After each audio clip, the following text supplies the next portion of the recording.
Literasi budaya banyak, ada 6 kurang lebih dalam ilmu literasi. Tapi kesempatan ini saya tidak bahas 6-6-nya. Saya cuma fokus pada apa yang saya alami dan ingin saya sampaikan kepada kita. Berdasarkan data PISA, Program for International Student Assessment mengatakan bahwa Indonesia berada pada urutan 10 negara terendah untuk literasi. Selama anak muda tidak mengenal literasi, keluarga tidak mengenal literasi, maka tidak akan pernah kita menemukan masa depan yang sesungguhnya. Jadi kalau ada anak-anak yang malas apa segala macam, jelas itu sumbernya karena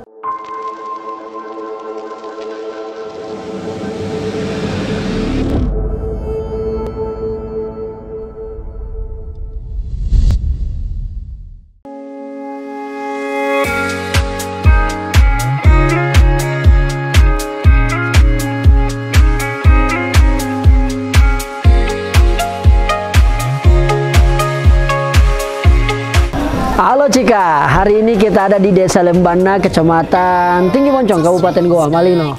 Hari ini kita dapat undangan spesial dari teman-teman penggiat literasi, komunitas, dan juga pustakawan yang ada di Dinas Perpustakaan dan Kearsipan Provinsi Sulawesi Selatan.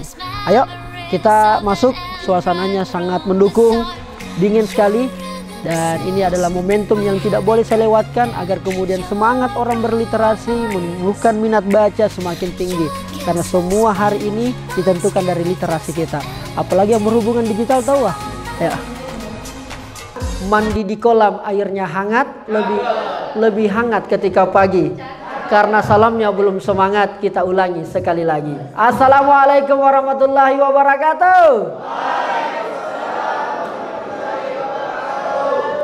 Senang sekali rasanya saya bisa membersamai kita semua pada kesempatan tentang roadshow literasi ini, menggugah minat baca dengan sinergitas dengan teman-teman masyarakat, komunitas untuk kemudian bagaimana Goa ini bangga berliterasi. Sebelum lanjut tadi sudah dijelaskan perkenalan, saya adalah Rizal Jamal, seorang content creator yang banyak berkecimpung dalam dunia media sosial yang berawal juga dari pekerja komunitas. Bahkan dulu KTP ku saya itu ketika di kolom pekerjaan mau diganti pekerjaan itu sebagai pekerja komunitas karena memang lahir dari komunitas, sering sama-sama komunitas, tumbuh di sana, berkembang di sana, belajar di sana, dan alhamdulillah juga bisa kemudian mengembangkan komunitas itu melalui apa yang kemudian kita punya, kita dapatkan di komunitas. Apa yang saya mau sampaikan di kesempatan ini? Selama anak muda tidak mengenal literasi, keluarga tidak mengenal literasi, maka tidak akan pernah kita menemukan masa depan yang sesungguhnya. Cita-cita itu jauh dan sebagainya. Kenapa ada anak-anak malas pergi sekolah? Kenapa ada keluarga yang cuek Bapak Ibu? Karena tidak ada literasinya.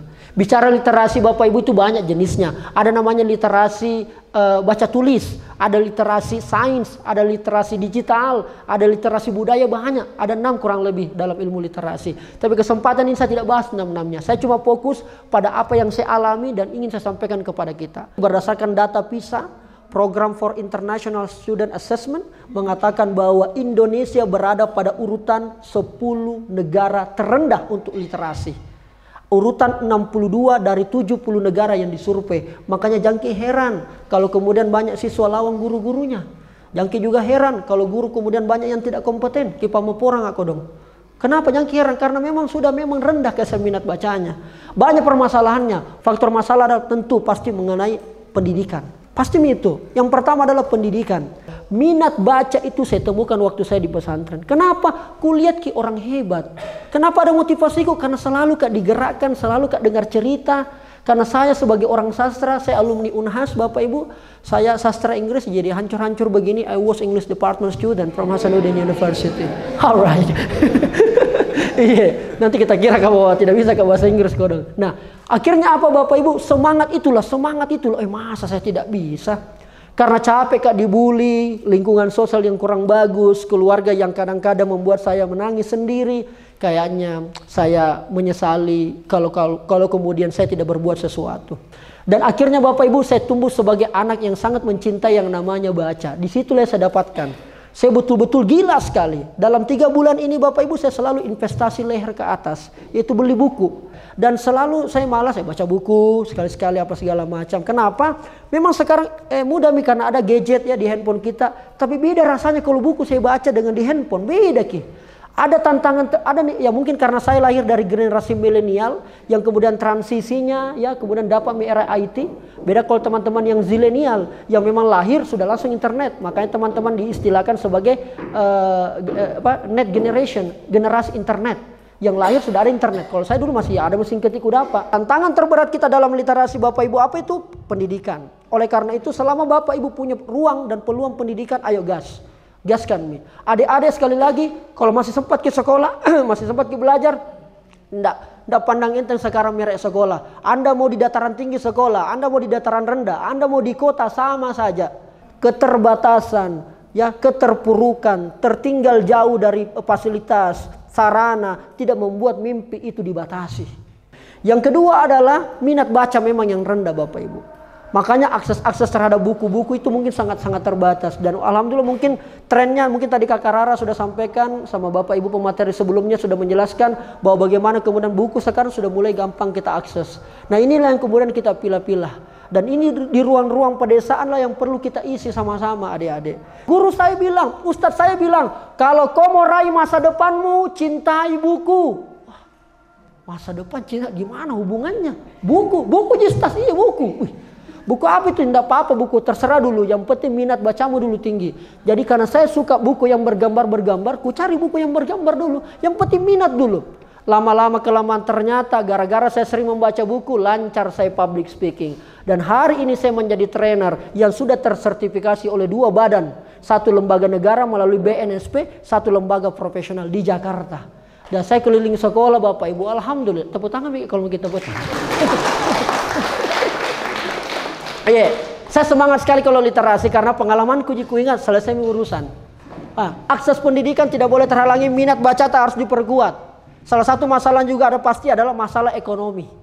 Membuat orang tidak suka dengan literasi, bukan tidak suka tapi aksesnya kurang setengah mati karena faktor ekonomi. Di literasi digital ini sudah banyak penipuan. Ada kemarin tren di Instagram, apa itu? Coba sebutkan nama kecil kamu. Disebutkan lah, di-spill nama kecil. Coba spill di mana rumahmu, difotolah rumahnya. Kelihatan nomor rumahnya di situ. Ya toh? Coba kamu lagi nongki bareng siapa? Pada saat dia nongki ada kartu ATM-nya terletak di meja, ada nomor serinya, di capture thread, selesai, aman lagi. Coba spill foto KTP-mu karena lucu foto KTP, nah spill lagi dan sebagainya. Akhirnya apa? Pulang dari aktivitas tiba-tiba habis isi rekeningnya. Bagian daripada minimnya literasi digital Bapak Ibu.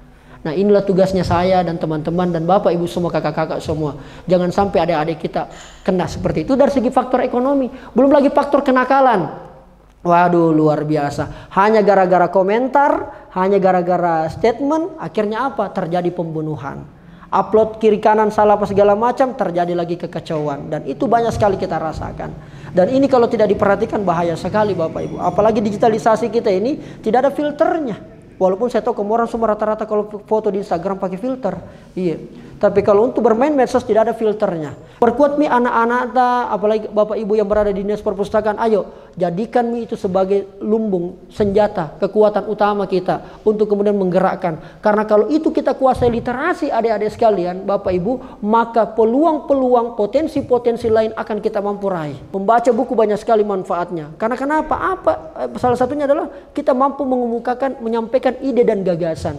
Ada orang punya ide dan gagasan tapi tidak bagus cara menyampaikannya, dianggap idenya biasa-biasa saja. Ada orang punya ide biasa saja tapi bagus caranya menyampaikan, dianggap luar biasa. Kenapa bisa begitu Ibu? Tapi itu karena kemampuan minat bacanya tinggi. Kenapa orang rendah sehari-hari ini minat bacanya? Ya karena dia tidak tahu apa manfaatnya. Hari ini saya mau spill apa manfaatnya semua itu Bapak Ibu. Hari ini saya rasakan betul. Gara-gara itulah kemudian kita perkuat literasi, muncul yang pertama itu kompetensi. Kenapa penting Pak Rijal kompetensi? Kompetensilah yang membedakan kita dengan yang lain. Saya, Rara, yang membedakan ini bukan hanya jenis kelamin, tetapi kompetensi. Dia ada kompetensi spesifiknya, saya juga punya kompetensi spesifiknya. Kakak Rijal, saya punya kompetensi, kenapa tidak terlalu berkembang Kak? Bisa jadi yang kedua tidak kita amalkan. Apakah yang kedua? Kolaborasi. Hari ini tidak ada lagi orang yang jago sendiri. UNAS jago sendiri tidak bisa, harus ada UNISMU-nya, harus ada UIN-nya, harus ada UMI-nya, UNM-nya dan seterusnya. Rijal jago sendiri di Sumbao pun tidak bisa. Harus ada barombonya, palangganya, ada tinggi moncongnya. Nggak bisa lagi. Semua harus kolaborasi Bapak Ibu. Hari ini kolaborasi menjadi penentu. Kenapa? Gabungan-gabungan kekuatan kecil menjadi besar. Dia akan kuat. Tapi kalau orang kuat sendiri, dia hanya di Menara Gading, gampang dihancurkan. Kenapa? Karena dia hanya sendiri. Nah, terakhir yang ketiga adalah koneksi. Kalau kita punya kompetensi, lalu kita lakukan secara kolaborasi, maka kita punya koneksi Bapak Ibu. Kita punya jaringan. Hari ini alhamdulillah betapa banyak mudah pekerjaan yang bisa kita lakukan ketika kita memiliki jaringan. Ketika kita mulai koneksi. Koneksi inilah yang kita manfaatkan, baik itu di media sosial maupun juga di dunia nyata. Jadi kalau kita tanya, Kak Rijal, kenapa saya tidak ada keterampilan? Karena mungkin kurang literasi. Kalau kuat literasi tercipta keterampilan, tercipta skill. Skill inilah yang menghasilkan, yang kemudian mengkonversi, ada nilai ekonomi di sana, ada nilai kepuasan di sana, ada nilai pendidikan, nilai sosial, budaya, dan seterusnya. Nah, kalau menggabungkan tadi materi yang saya sampaikan di awal-awal dan bagian terakhir antara literasi digital dan literasi baca tulis atau minat baca atau kemampuan kompetensi kita, maka saya bisa simpulkan hari ini sesuai dengan apa yang selama ini saya alami dan saya dapatkan bahwa hari ini orang kenyang sekali akan informasi. Tetapi orang sangat lapar dan haus akan pengetahuan. Kalau informasi tiap hari masuk, tapi pengetahuan belum tentu masuk. Bedakan informasi dan pengetahuan. Itu pun lagi informasi terbagi lagi. Ada yang hoax, ada yang macam-macam. Apa yang bisa kita lakukan untuk menggerakkan literasi di kalangan ibu-ibu di era digital ini, sehingga karena jika orang tua dari anak-anak bisa cinta akan literasi, otomatis generasi-generasi selanjutnya akan memudaya. Untuk saya mungkin tanyakan di Kak Rijal, dari segi mungkin dari bawahnya ke atas itu kan ada namanya proses. Nah, dari proses itu ada tingkatan yang dimana kita harus ada problem lah ceritanya, masalah-masalah yang ketika kita hadapi untuk bisa dihadirkan sebuah solusi. Kalau tidak ada literasi kita Bapak Ibu, ini buat ibu-ibu boleh, buat anak-anak muda boleh. Pertama pasti kita akan menciptakan generasi yang pemalas. Jadi kalau ada anak-anak yang malas apa segala macam, jelas itu sumbernya karena minim literasinya. Tidak dirangsangi dalam tanda kutip, mungkin tidak dipaksai dulu. Saya Bapak Ibu kalau tidak dipaksa tidak bisa. Saya tidak pernah lihat bapakku membaca buku. Tapi kenapa kemudian anaknya gila baca? Karena berangkat dari keterbatasan. Berangkat dari minimnya sarana, fasilitas, kondisi sosial, ekosistem yang tidak bertumbuh. Mau tidak mau itu. Saya syukurnya alhamdulillah karena selalu Kak dengar cerita. Dan saya selalu percaya kekuatan bangsa ini dibangun dari cerita. Ya karena saya orang sastra Bapak Ibu, makanya saya awali presentasi saya dengan melalui cerita. Karena saya percaya sekali kekuatan cerita itu mampu merobek-robek kita punya imajinasi. Melampaui batasmu, melebihi imajinasimu. Karena hari ini, apa yang saya lakukan hari ini Bapak Ibu adalah bagian daripada proses imajinasi. What you think, you become. Apa yang Anda pikirkan akan jadi seperti itu. Kita sebagai anak muda terutama hanya punya satu kekuatan. Apa itu? Keyakinan. Kalau kita yakin kita mampu lakukan, kita mampu berhasil di situ, kita fokus dan kita tekun, maka percayalah, saya kira kesuksesan hanya tinggal waktu.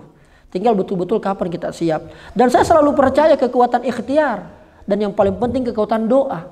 Apa itu kekuatan doa? Dan saya selalu percaya bahwa doa kita dikabulkan bukan karena kita minta, tapi doa kita dikabulkan di saat kita sudah siap.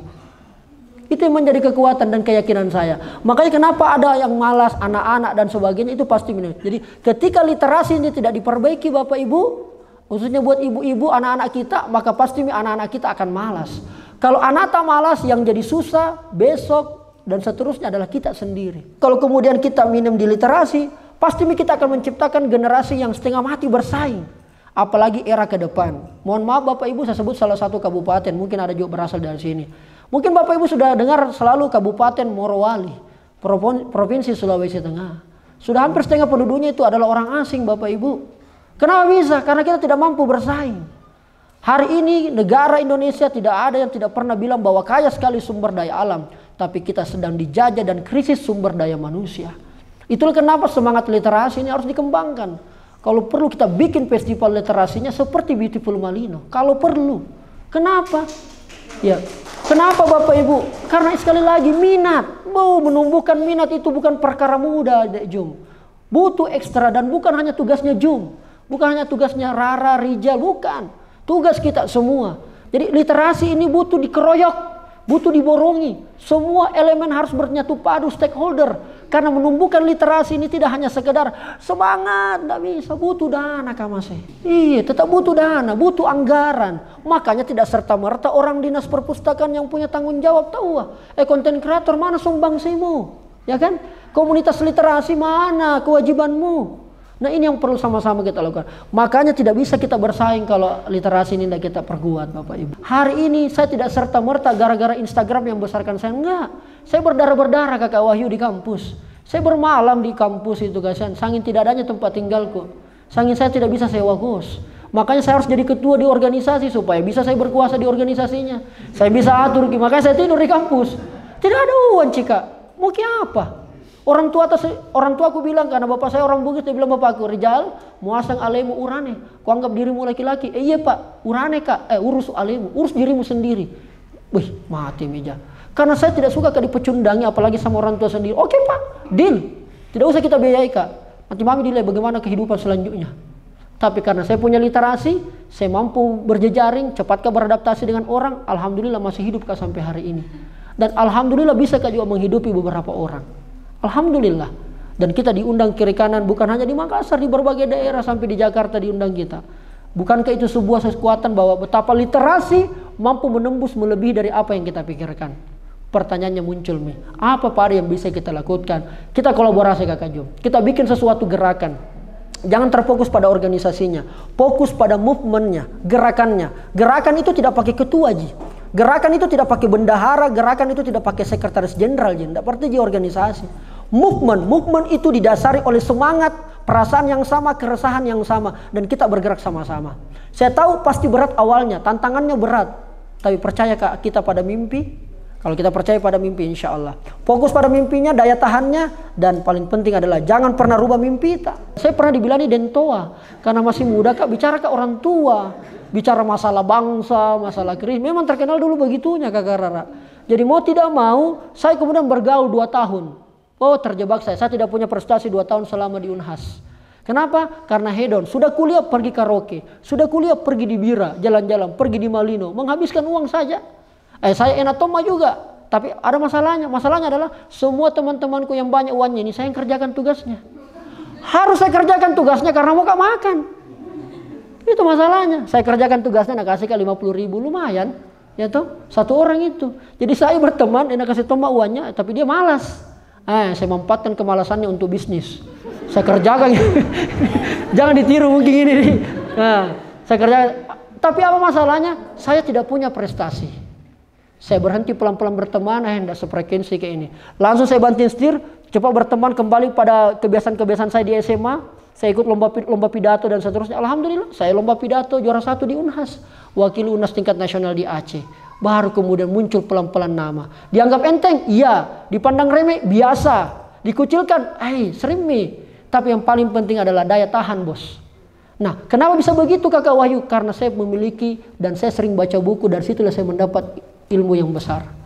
Terakhir, kakak-kakak, saran saya, adik-adik, kakak-kakak, bapak ibu semua, rajin-rajinlah membaca buku biografi atau autobiografi. Saya pecinta buku sejarah. Karena sejarah memang bercerita tentang masa lalu, tapi dia adalah kompas untuk menunjukkan kita ke masa depan.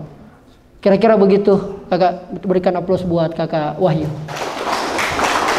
Saya makan dari tanah Kabupaten Goa, saya minum dari airnya Kabupaten Goa, maka wajib, kudu, dan mesti saya berkontribusi untuk Kabupaten Goa. Bukan hanya daerahnya, tapi juga untuk manusianya.